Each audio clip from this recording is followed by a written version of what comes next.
বেগম খালেদা জিয়া সরকার মেয়েদেরকে নিয়ে অনেক স্বপ্ন দেখতেন এবং তাদেরকে কাজে লাগানোর জন্য বিভিন্ন পদক্ষেপ গ্রহণ করেছিলেন।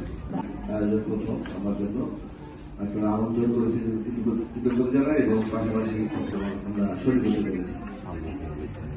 আসলে বাস্তবের উদাহরণ হচ্ছে বিপ্লব, সেটা যে কোনো বিপ্লব হতে পারে। তো আমাদের এই দীর্ঘ ইতিহাস থাকে এবং সেটা যারা আমরা নেতৃত্ব দিই সেটা অফিস আদালত হতে পারে। কাউকে মেয়েদেরকে উৎসাহ দিতে হবে।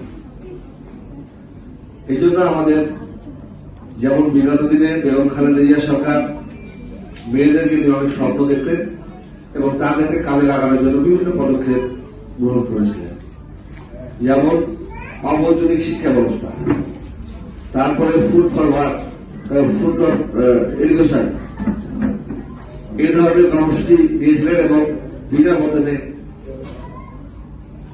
নবম দশম শ্রেণী পর্যন্ত মেয়েদেরকে শিক্ষা ব্যবস্থা চালু করেছিলেন।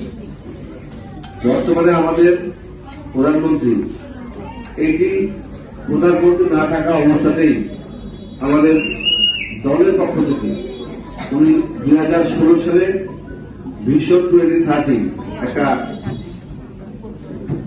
চিন্তা চেতনা আমাদের ছিল যে 2020 সাল থেকে 30 সাল পর্যন্ত আমরা কিভাবে চলব।